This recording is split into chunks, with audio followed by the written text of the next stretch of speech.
क्या आप अपने आयोजनों को एक नए रंग में रंगने के लिए तैयार हैं? क्योंकि आरके केटरिंग लेकर आया है ऐसा ऑफर जिसमें होगी आपकी बचत ही बचत।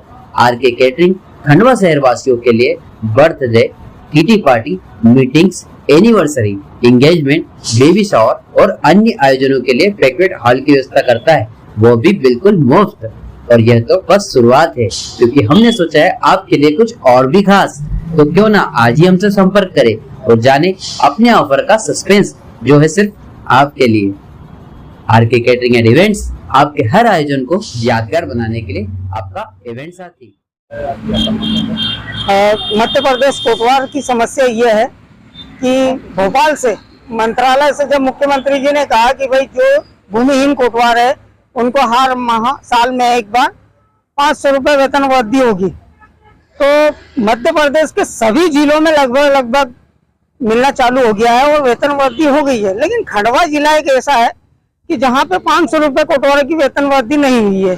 तो हम यही जानना चाहते हैं और पूछना चाहते हैं कि श्रीमान जी, खंडवा जिले के कोटवारों की वेतन वृद्धि क्यों रोकी जा रही है? इसका क्या कारण है? क्या 3-4 महीने से पेमेंट उनको जो बढ़ोतरी का हुआ है वो नहीं दिया जा रहा है? और अगर शासन ने वो डाल दिया है तो वो पैसा जा कहाँ रहा है भाई? अगर कभी कोटवारों के खाते में नहीं जा रहा है तो वो फिर शासन के खाते में वापस जमा होना चाहिए कि भाई ये अलॉटमेंट नहीं हुआ। तो फिर कोटवारों को वो जो पेमेंट है या तो देना चाहिए या तो शासन के पास जाना चाहिए, तो इसमें एक पारदर्शिता बनी रहे। तो हमारा यही श्रीमान जी से निवेदन है कि हमें जो शासन ने आदेश किया है उसकी उचित कार्रवाई की जाए और 500 रुपये वेतन वृद्धि किया जाए। साथ में जो हमारे कोटवार साथी है, इन्होंने सारे चुनाव किए हैं, नगर के चुनाव किए, ग्राम पंचायत के चुनाव किए, लोकसभा का चुनाव किया, विधानसभा का चुनाव किया, और उनको कुछ भी भत्ता मानदेय कुछ नहीं दिया गया है। क्योंकि जो चुनाव कराने वाले जितने भी अधिकारी कर्मचारी होते हैं, शासन उनको चुनाव आयोग पेमेंट देते हैं कुछ न कुछ राहत राशि के रूप में, जो वेतन भत्ता दिया जाता है, लेकिन कोटवारों को नहीं दिया। तो इसका क्या कारण है कि 4-4, 5-5 चुनाव करवा दिए और हर चुनाव में 4-4, 5-5 दिन, 2 दिन, 3-3 दिन ड्यूटियां करी है, उसके बाद भी उनको वेतन नहीं मिला है। साथ ही हमारे 60 से 65 वर्ष के जो कोटवार रिटायर हुए हैं, वो चाहे शहरी क्षेत्र के हो चाहे ग्रामीण क्षेत्र के हो, तो फिर उनकी जगह पे नई नियुक्ति क्यों नहीं दी जा रही है भाई? वो पद खाली है। और साथ में जब पटवारी या आरआई साहब या कोई भी जाते हैं तो उन पे कार्य कराए जाते हैं। तो भाई ऐसे लोगों से कार्य ना कराया जाए कि जो कोटवारी पद पे नियुक्त ना हो, और जो लोगों ने कोटवारी छोड़ी है उनके परिवार से उनके बच्चों को कोटवारी का पद दिया जाए और पद पे होने के बाद ही उनसे शासकीय कार्य कराया जाए, ताकि इसमें शासन की गरिमा बनी रहे और संवैधानिक रूप से भी नियम का पालन होता रहे। आम आदमी कोई भी कोटवार पटवारी जी के साथ में कुछ भी कार्य करेगा और उसकी कुछ भी गलती या कोई गलत कार्य होता है तो कोटवार बदनाम होता है। तो भाई हम तो हमारी इज्जत बचाने पर तुले हुए हैं कि कोटवारों को ऐसी कोई दाग ना लगे और ऐसी भद्दी टिप्पणियां ना हो, क्योंकि हम तो गरीब कोटवार ईमानदार लोग हैं।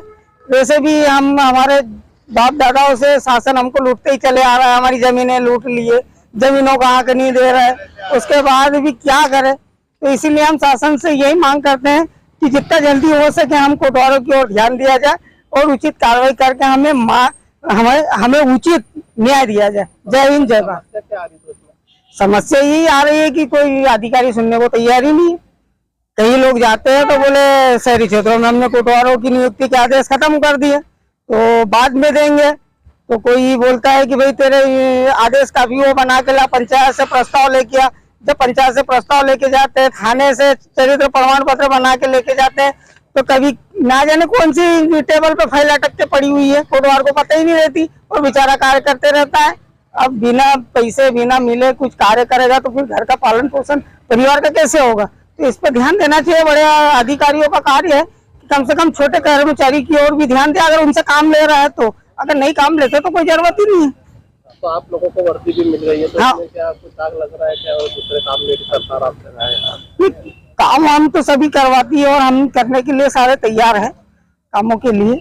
अभी बीच में जो बेगारी के कार्य भी कराए जा रहे थे तो वो उस पर भी शासन ने थोड़ी सी मान्य करी, अधिकारी अब थोड़ा सा सम्मान करने लगे हैं। तो उसके उपलक्ष्य में तो अभी कोई समस्या नहीं है, लेकिन अभी कुछ समस्या एक्स्ट्रा हो गई है कि गांव से कोटवारों को बुला के ड्यूटियां कराई जा रही है, नाइट ड्यूटी या अन्य किसी प्रकार की। तो भाई जब गवर्नमेंट ने इतना बड़ा एक ऑफिस बनाया है, लाखों रुपए का खर्च किया है, तो वहाँ चपरासी भी रखे हैं, चौकीदार भी रखे, रात का रखा है, दिन का रखा है, तो फिर वो चौकीदारों के दूसरे पदों को खत्म करके किसी से भी नाइट ड्यूटियां करवा रहे हो तो इस तरह की रखो ना, कि जो नाइट का चौकीदार अलग हो, दिन का चौकीदार अलग हो, साफ सफाई करने वाला अलग हो। तुम गांव से 15 किलोमीटर 20 किलोमीटर दूर से कोटवार को बुलाओगे, बोलेंगे यहाँ झाड़ू सफाई करो या रात में तू ड्यूटी दे। अब वो आता है जाता है, उसको खर्चा लगता है, किराया भाड़ा लगता है, भत्ता लगता है, ना भाई दो, हम करने को तैयार है। तो ऐसी बहुत सारी समस्याएं जो बड़े अधिकारियों ने सुनना चाहिए और उस पर अमल भी होना चाहिए, लेकिन क्या पता कोई करना ही नहीं चाहता। मेरे को तो ऐसा लगता है देश सही में आजाद नहीं हुआ, गुलामी की जंजीरों में बंधा हुआ है और धीरे धीरे वो चलते जा रहा है। अब क्या पता पूर्ण स्वराज कब आएगा, अब इसकी आस में हम लगे हुए हैं। जय हिंद, जय भारत। क्या नाम है आपका पूरा? मेरा नाम विनोद कनाड़ है, ग्राम कोटला का निवासी, मध्य प्रदेश कोटवार संघ जिला अध्यक्ष।